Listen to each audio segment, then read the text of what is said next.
안녕하세요. 이사해요 대표 장동현입니다.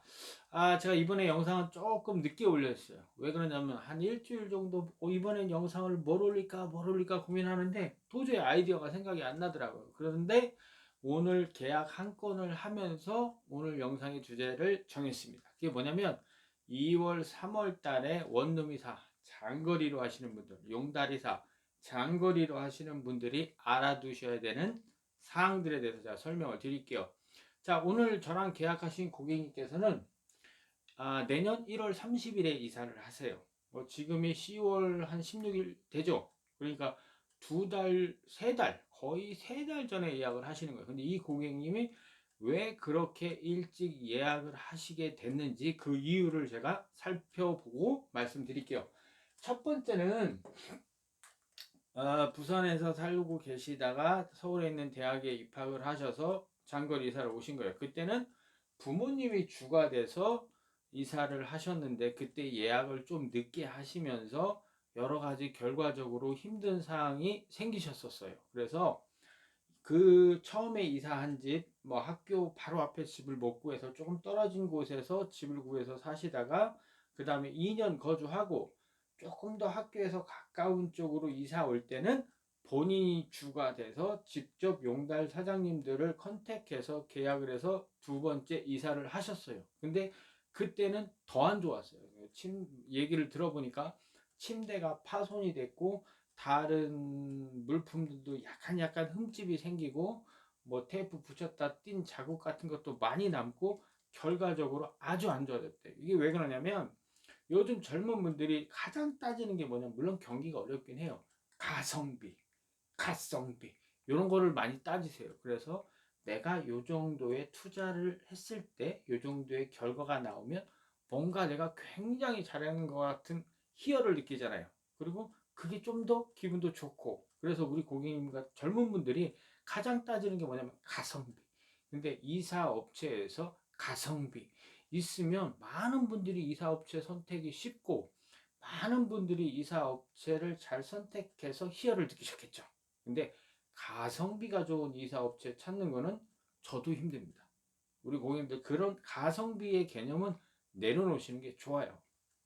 자, 그리고 그래서 이제 두 번의 이사에 너무 시행착오를 겪어서 이번에는 완전히 일찍 이사 예약을 하고 그 다음에 이사 날짜도 2월 10일에 만료가 되는데 오히려 더 앞당겨서 1월 달에 이사를 하시겠다고 생각을 고치시고 저하고 계약을 했어요. 그래서 이번에 이사하실 때는 굉장히 일찍 하신 것도 있고 좋은 업체를 선택한 것도 있고 아마 세 번째 이사는 만족스러운 결과가 나오실 겁니다. 그렇게 장담해요, 저는.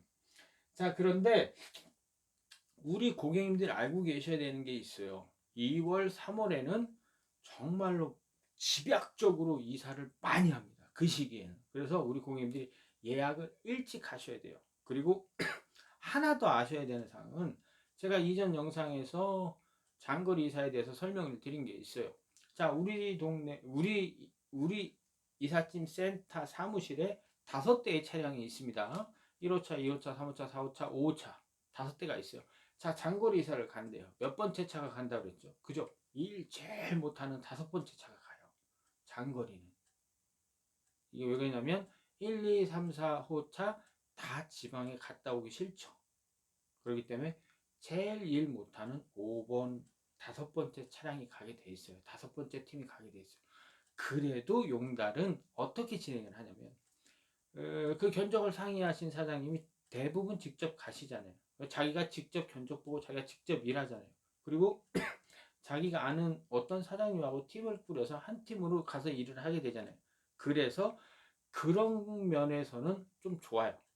왜냐하면 고객님하고 의사소통했던 내용들을 다 지키려고 노력하고 그 다음에 짐도 소량이고 그 다음에 외국인 기사도 없고 그 다음에 여러 가지로 짐 정리까지 하지 않아도 되는 반포장 이사들을 주로 하시기 때문에 컴플레인도 그렇게 많지 않거든요. 그래서 장거리 이사를 하실 때는 용달 이사로 진행하시는 분들이 많기는 많습니다. 네, 일단 그런 점들을 알고 계셔야 돼요. 자, 그런데, 자, 우리 집의 첫째가, 뭐, 부산이나 광주나 목포나, 뭐, 창원이나 이쪽에서 서울로 첫 애가 이사를 간다. 그럼 거의 90% 이상의 분들이 1번에서 7번까지의 시행착오를 겪으세요. 그런데 두 번째, 둘째 아이를 서울로 다시 입학을 시킨다. 그러면 이 시행착오를 겪지 않으세요. 그런데 첫째 아이가 서울로 갈 때는, 첫째 아이가 경기도로 갈 때는 꼭 이런 시행착오를 겪으세요. 이거 정말 핵심이고요. 우리 고객님들 꼭 알아두셨으면 좋겠어요. 그리고 내년 2월, 3월에는 이런 고생은 안 하셨으면 좋겠습니다. 자, 순서대로 말씀드릴게요. 우리 부모님이 주가 돼서 이사 업체를 고르시잖아요. 그래서 우리 고객님들 생각, 우리 부모님들 생각이 어떠냐면 가격은 조금 저렴했으면 좋겠고 하나라도 우리 애가 더 가져가서 서울에서 사는데 필요한 것 같은 물품들 하나라도 더 챙겨주고 싶고, 자 그리고 세 번째, 이사 비용도 낮아야 되고, 그 다음에 내가 서울까지 차 타고 주행하면 4시간이면 가니까 하루 만에 이사를 해야 되고, 자 그 다음에 새 집에서 사다리 차를 쓰고 싶고, 그 다음에 부동산 잔금 처리도 내가 짐을 싣고 출발해서 서울에 가서 내가 빨리 하면 잔금 처리도 할 수 있고, 그 다음에 부모님이 같이 가시니까 부모님께서 같이 딸이나 아드님과 짐 정리를 하기 위한 반포장 이사를 진행하시고, 자 그리고 다시 엄마 아빠가 운전해서 서울이나 경기도에서 다시 지방으로 내려가시는 이런 형태로 이사를 하세요. 근데 이게 뭐가 문제가 있는지 제가 하나씩 설명드릴게요. 자, 가격은 저렴해야 돼요. 우리 고객님들 많이 생각하시잖아요. 근데 일단 2023년에는 기본적으로 저렴하다는 생각은 조금 내려놓으셔야 돼요. 왜 그러냐면 지금 경유값이 1,300원대가 아니에요. 지금 한 1,700원, 1,800원대인데 지금 중동 국가에서 석유를 감산하기로 했잖아요. 그러면 제가 볼 때 내년 1월이나 12월 달 정도에는 기름값이 또 조금 올라갈 거는 같아요. 물론 제 생각이에요. 어쨌거나 올라가든 안 올라가든 예년보다 기름값이 많이 상승했죠. 그래서 이사 비용도 장거리의 경우에는 올라갈 수밖에 없어요. 우리 고객님들 그런 부분 알고 계셔야 돼요. 자 그리고 이삿짐 하나라도 더 챙겨주고 싶어서 조금 더 이것도 가져가 저것도 가져가 막 그걸 하시잖아요. 근데 뭐냐면 짐량을 잘 아셔야 돼요. 짐량 1톤 안에 다 들어간다 하면 다 챙기세요. 다 챙기세요. 하나 더 가져가더라도 비용 차이가 없어요. 근데 이게 1.1톤, 1.2톤, 1.3톤이 넘어가면 1톤 트럭 하나에 안 실리잖아요. 고속도로에서 뒷문 따고 막 어렵게 실지 않거든요. 기사들 잘못하면 벌금 내니까. 그러면 차 2대를 불러야 되고 아니면 2.5톤 트럭을 불러야 되고 이런 상황이네요. 그럼 이사 비용이 빵 뛰죠. 그래서 우리 고객님들께서 짐을 직접 포장을 하신다면 요 정도 방문 견적을 요청하시는 게 제일 좋고, 그게 안 되면 사진을 찍어서 이게 다 1톤 트럭에 실립니까? 제가 요거 하나 더 가져가고 싶은데 요거 하나 더 추가할 때 1톤 트럭에 실립니까?